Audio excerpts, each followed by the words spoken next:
Assalamualaikum warahmatullahi wabarakatuh. Selamat pagi teman-teman. Baiklah, kami dari kelompok 11 akan mempresentasikan tentang kota dan wilayah belakangnya yang beranggotakan Syafira Wahyuni dan Monica Dwi Tamara. Baiklah, materi yang pertama akan dijelaskan oleh Saudari Syafira. Kepada Saudari Syafira, saya persilahkan. Baiklah, saya Syafira Wahyuni akan menjelaskan materi tentang terbentuknya kota-kota di Indonesia. A. Terbentuknya kota-kota di Indonesia. Terbentuknya kota-kota di Indonesia dapat dikemukakan berdasarkan hipotesis berikut ini. Yang pertama, terbentuk karena suatu daerah atau dataran luas memiliki potensi yang sama. Terdapat keluarga yang ditempatkan merata, memiliki jarak yang sama, dan memiliki kebutuhan sosial dan ekonomi. Kebutuhan sosial meliputi seperti tolong-menolong, bertukar pikiran, berteman, keamanan, dan pekerjaan yang tidak dapat dikerjakan sendiri. Dan kebutuhan ekonominya meliputi bakat dan keahlian yang beda sehingga memiliki spesialis dalam menghasilkan suatu produk tertentu berbeda-beda dalam masing-masing keluarga yang akan menimbulkan perdagangan. Yang kedua, terbentuk karena manusia melakukan perjalanan dari tempat ke tempat yang lain cenderung mengikuti alur lalu lintas yang lazim digunakan. Lambat laun, alur itu menyediakan kemudahan bagi pelaku lalu lintas seperti penginapan, tempat istirahat, dan konsumsi, dan lain-lainnya. Karena tujuan perjalanan berbeda-beda, maka alur jalan akan menjadi cabang atau persimpangan. Persimpangan ini sering tumbuh menjadi tempat konsentrasi pemukiman. Yang ketiga, terbentuk karena dipusatkan sebagai tempat kerajaan yang lambat laun karena hilang masa kerajaan menjadi tempat konsentrasi atau kota. Yang keempat, terbentuk karena hal khusus yang menarik orang untuk datang, misalnya ditemukan barang tambang, daerah menarik untuk pariwisata, dibukanya proyek besar. Yang B, definisi kota.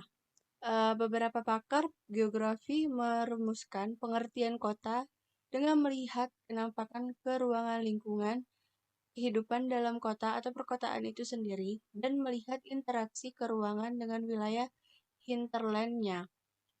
Kota adalah suatu sistem jaringan kehidupan manusia dengan kepadatan penduduk yang tinggi, tarata sosial ekonomi yang heterogen, dan corak kehidupan yang materialistik dibandingkan daerah belakangnya. Menurut Prof. Drs. Bintarto dalam Aninam 2006. Kriteria yang digunakan adalah A. Kepadatan penduduk per kilometer persegi. B. Persentase rumah tangga yang mata pencariannya utamanya adalah pertanian dan atau non-pertanian. Yang C. Persentase rumah tangga yang memiliki telepon. Yang D. Persentase rumah tangga yang menjadi pelanggan listrik. Yang E. Fasilitas umum yang ada di desa atau kelurahan seperti fasilitas pendidikan, pasar, tempat hiburan, komplek, pertokoan, dan fasilitas lainnya seperti hotel, biliar, diskotik, karaoke, panti pijat, dan salon.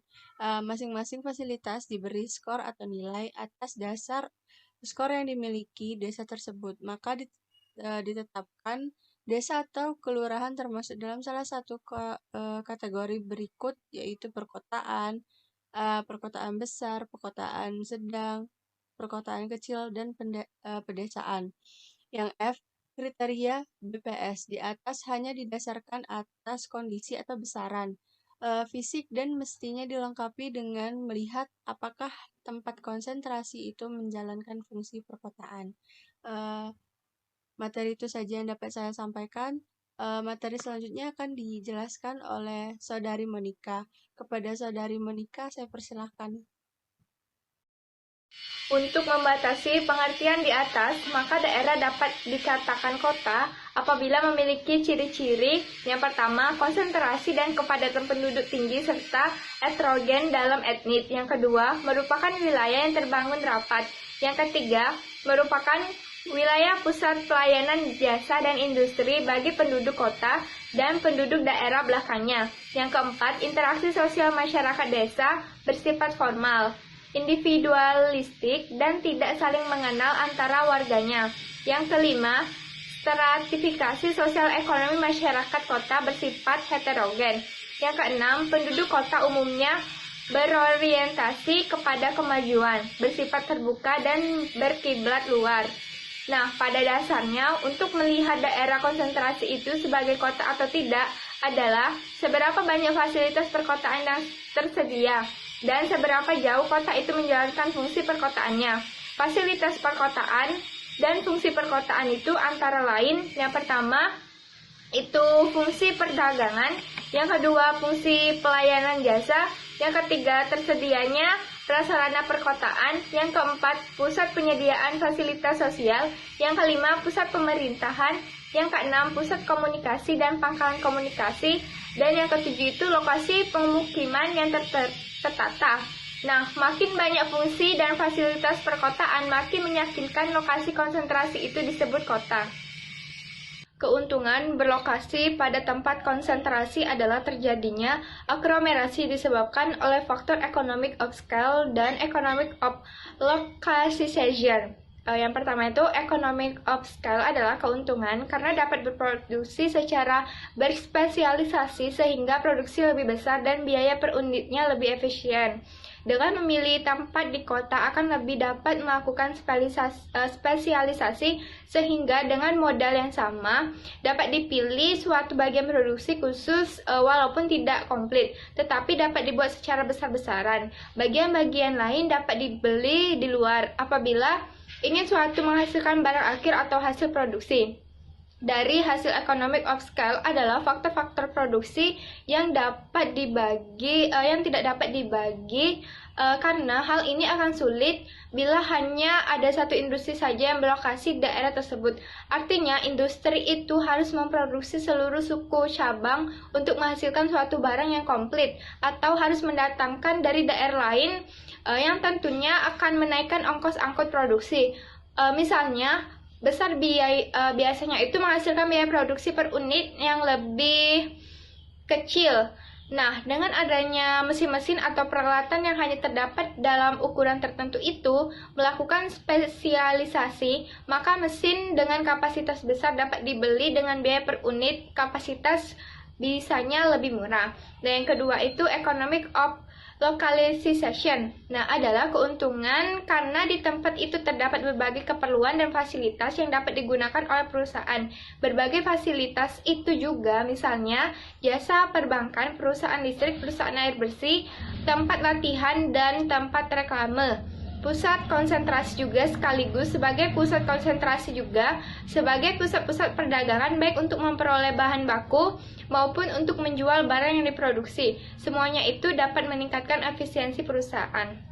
Hubungan antara kota dengan wilayah belakangnya dapat dibedakan antara kota. Yang pertama itu kota generatif adalah kota yang menjalankan bermacam-macam fungsi, baik untuk dirinya sendiri maupun untuk daerah belakangnya, sehingga bersifat saling menguntungkan atau mengembangkan. Kota-kota seperti ini menumbuhkan bahan makanan, bahan mentah, dan tenaga kerja dari daerah pedalaman.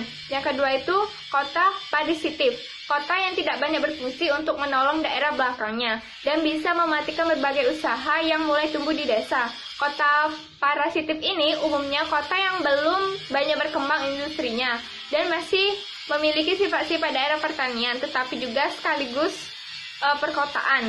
Nah, yang ketiga itu eksklatif, bentuk kota yang tidak menguntungkan wilayah pedalaman, yaitu suatu kota yang bersifat tertutup.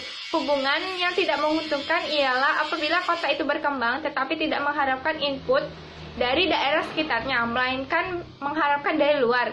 Dalam hal ini, kota adalah suatu eksklave, yaitu seakan-akan terpisah sama sekali dari daerah sekitarnya atau daerah pedalaman. Nah, buruknya prasarana, tarif kehidupan atau pendidikan yang sangat mencolok, dan faktor lain dapat membuta kurangnya hubungan antara perkotaan dengan daerah pedalaman di sekitarnya. Landscape ini sering terjadi pada kota atau pemukiman pertambangan besar di mana tingkat kehidupan masyarakat antara di permukaan dengan di luar itu pertambangan sangat mencolok perbedaannya. Baiklah, kesimpulan dari materi hari ini adalah kota adalah suatu sistem jaringan kehidupan manusia dengan kepadatan penduduk yang tinggi, strata sosial ekonomi yang heterogen, dan corak kehidupan yang materialistik dibandingkan daerah belakangnya. Hubungan antara kota dengan wilayah belakangnya dapat dibedakan antara kota generatif, kota parasitif, dan inklusif. Sekian materi pada hari ini. Terima kasih telah menonton.